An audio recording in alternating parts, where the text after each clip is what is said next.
Hello engineers.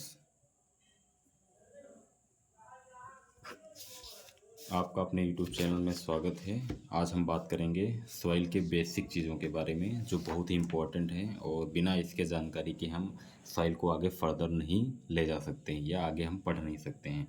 तो हम बात करेंगे बेसिक डिफिनीशंस की।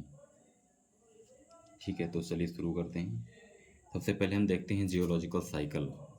जियोलॉजिकल साइकिल जियोलॉजिकल साइकिल इसमें क्या होता है? सबसे पहले हम जो जो रॉक होती है उसकी वेदरिंग होती है। वेदरिंग वेदरिंग ठीक है, वेदरिंग या इरोजन बोलते हैं इसको। ठीक है, मतलब सबसे पहले रॉक को हम वेदरिंग करते हैं वहाँ से, मतलब किसी भी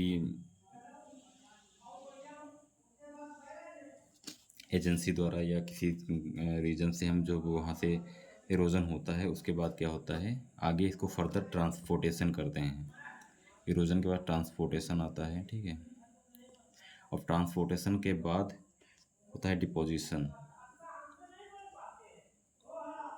फिर डिपोजिशन के बाद होता है अपहीवल। अपहीवल ठीक है, अपहीवल के बाद फिर से वही वहाँ पर फिर एक रॉक बन जाती है, फिर से वही साइकिल घूमने लगती है, वेदरिंग होती है। ठीक है, तो हमने समझा जियोलॉजिकल साइकिल। अब इसके बाद हम बात करेंगे इरोजन क्या होता है, इरोजन या वेदरिंग क्या होता है। ठीक है, जैसे चट्टानों का विघटन होता है, डिसइंटीग्रेशन होता है। ठीक है, वहाँ से जो चट्टानें टूटती हैं उन उसको ही, उस प्रोसेस को ही इरोजन बोलते हैं। उसके बाद टूटने के बाद ट्रांसपोर्ट एजेंसी द्वारा उसका ट्रांसपोर्टेशन होता है। जैसे ट्रांसपोर्टेशन के बारे में बात करते हैं। ट्रांसपोर्टेशन इसमें क्या होता है, ट्रांसपोर्टेशन एजेंसी होती हैं, उसमें एजेंसी के रूप में हम एयर की बात करेंगे, वाटर की बात करेंगे, ग्लेशियर की बात करेंगे, ये ईटीसी, ये सब होते हैं ट्रांसपोर्टेशन एजेंसी। अब इरोजन के बाद, वेदरिंग के बाद जो रॉक के पार्टिकल होते हैं वो वाटर के द्वारा आगे बढ़ते हैं, एयर के द्वारा आगे बढ़ते हैं और ग्लेशियर के द्वारा आगे बढ़ते हैं। तो इस प्रोसेस को हम ट्रांसपोर्टेशन कहते हैं। उसके बाद ट्रांसपोर्टेशन के बाद डिपोजिशन की प्रक्रिया होती है। मतलब जो पार्टिकल ट्रांसपोर्ट होके आए हैं वो डिपॉजिट होंगे, डिपॉजिट हुए, इस प्रक्रिया को डिपोजिशन बोलते हैं।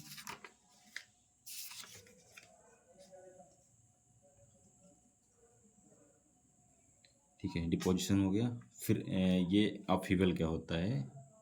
अपहीवल का मतलब डिपोजिशन होते होते एक ढेर बन जाना, जो आगे चलकर लाखों सालों में एक रॉक का निर्माण करता है। उस प्रक्रिया को अपहीवल कहते हैं। फिर से यह वेदरिंग होगा, फिर ट्रांसपोर्टेशन होगा, फिर डिपोजिशन होगा, फिर अपहीवल होगा। इस प्रकार से ये हम जियोलॉजिकल साइकिल्स के बारे में अच्छे से हम जान चुके हैं। ठीक है, अब इसके बाद क्या होता है, अब एलुवियल सॉइल की बात करेंगे। हम बात करेंगे एलुवियल सॉइल, जो रनिंग वाटर के द्वारा ट्रांसपोर्ट होता है। जो रनिंग वाटर के द्वारा ट्रांसपोर्ट होता है, ठीक है, वो एलुवियल सॉइल होता है। एलुवियल सॉइल, ठीक है, एलुवियल सॉइल के अंतर्गत रखा जाता है। ठीक है, और जो लेकस्टाइन सॉइल होता है, लेकस्टाइन सॉइल, लेकस्टाइन सॉइल जो होता है वो लेक बेड पर डिपॉजिट होता है, उसे लेकस्टाइन सॉइल बोलते हैं। फिर मरीन सॉइल होता है जो जो समुद्र के तल पर, समुद्र के बेड पर, मतलब सी बेड पर डिपॉजिट होता है, उसे मरीन सॉइल बोलते हैं। इसका एग्जांपल हम ले लेंगे तो मार्ल सॉइल होता है। ठीक है, अब हम बात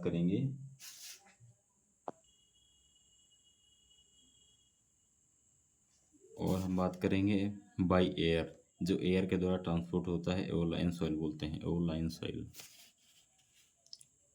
ठीक है, एओलाइन सॉइल का एग्जांपल है लुएस। दूसरा क्या है, सैंड ड्यून्स। ठीक है, और ग्लेशियर,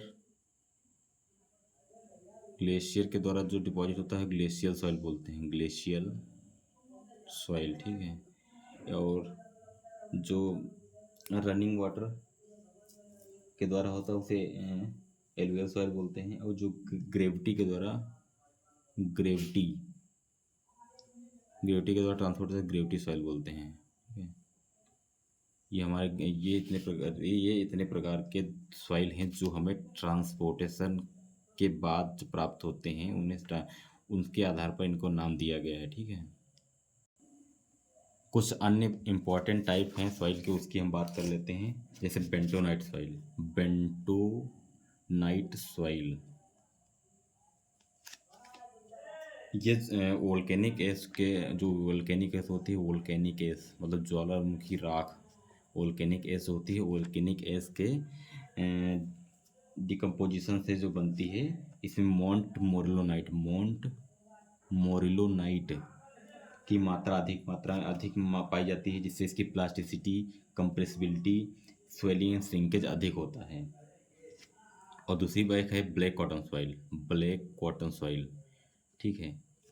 ब्लैक कॉटन सॉइल, इसमें भी मोंट मोरिलोनाइट की मात्रा अधिक पाई जाती है। ठीक है। इसमें भी श्रिंकेज अधिक होता है, स्वेलिंग होती है और बेयरिंग कैपेसिटी बहुत कम होती है।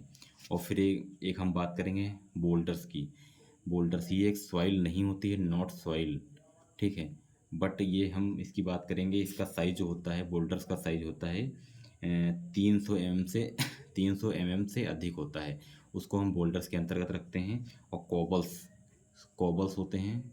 कोबल्स इनका साइज होता है 80 mm से 300 mm के बीच होता है, इसलिए कोबल्स बोलते हैं। ये भी सॉइल के टाइप नहीं है। और एक होता है ह्यूमस। ये एक ऑर्गेनिक ह्यूमस सॉइल। ये एक ऑर्गेनिक सॉइल है जो गहरे भूरे रंग की ऑर्गेनिक सॉइल होती है। यह पेड़ पौधों, पत्तियों इत्यादि के पार्शियली डिकम्पोजिशन से प्राप्त होती है। और हाँ, एक होती है पीट सॉइल। बात करेंगे पीट सॉइल। ये भी एक ऑर्गेनिक सॉइल है। ये फाइब्रस होते हैं। वाटर लॉगिंग वाले क्षेत्र में वेजिटल जो मैटर होते हैं, प्लांट्स के डिकम्पोजिशन से बनते हैं ये पीट सॉइल। और ये हल्के कण होते हैं। इस फेस की ग्रेविटी बहुत कम होती है। ठीक है। अब बात करेंगे मक सॉइल जो होती है, ये हाईली डिकम्पोज ऑर्गेनिक मैटर और फाइन पार्टिकल साइज के मिश्रण से बनती है। ठीक है। ये मक सॉइल होगी। एक होती है क्यूमुलोज सॉइल। इसमें क्या होता है, ये दो सॉइल का कॉम्बिनेशन होता है। उसमें एक होता है पीट होता है जो हमने ऊपर पढ़ा अभी, और दूसरा मक होता है। ये दोनों का मिक्सचर होता है। ठीक है।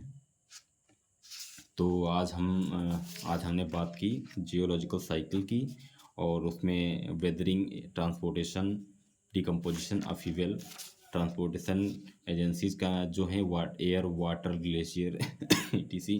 और फिर हमने डिकम्पोजिशन पढ़ा, फ्यूल पढ़ा। और फिर जो रनिंग वाटर द्वारा रॉक प्राप्त होती वो सॉइल प्राप्त होती है, एलुवियल सॉइल बोलते हैं। टेक्सटाइन के सॉइल होती है जो लेक बेड पे होती है। मरीन सॉइल जो सी बेड पे होती है, उसका एग्जांपल मार्ल सॉइल है। एवलाइन सॉइल का एग्जांपल लोएस्ट सैंड ड्यून्स होता है। ग्लेशियल सॉइल प्राप्त होती है ग्रेविटी के द्वारा। जो ग्रेविटी के द्वारा प्राप्त होती है ग्रेविटी सॉइल होती है। जो ग्रेविटी के द्वारा प्राप्त होती है उसे हम क्या बोलते हैं, कोलुवियल सॉइल बोलते हैं। इसको यहाँ पर लिख देंगे कोलुवियल सॉइल। ठीक है। फिर हमने बात की other important types of soil की बात। सबसे पहले हमने बात की बेंटोनाइट सॉइल। ये वोल्केनिक एश के द्वारा डिकम्पोजिशन द्वारा बनती है। और ब्लैक कॉटन सॉइल, इसमें भी मोंट मोरिलो अधिक मात्रा में होता है, इससे श्रिंकेज स्वेलिंग अधिक होती है। और बोल्डर्स ये एक सॉइल का प्रकार नहीं है, पर फिर भी इसके हम अध्ययन करते हैं। 300 mm से अधिक बोल्डर्स होते हैं। कोबस 80 mm से 300 mm के बीच का साइज होता है। ह्यूमस जो होता है ये एक ऑर्गेनिक सॉइल है। पीट एक ऑर्गेनिक सॉइल है। मक एक ऑर्गेनिक सॉइल है। क्यूमुलोस सॉइल जो पीट और मक का एक मिक्सचर है। तो आपने बेसिक चीज़ें आज पढ़ी। इसके आगे हम नेक्स्ट वीडियो में आपको हम इस चर्चा करेंगे, डिस्कस करेंगे। और आप अच्छे से पढ़ते रहिए। मस्त आने वाले SSC JEE का एग्ज़ाम फोड़ दीजिए।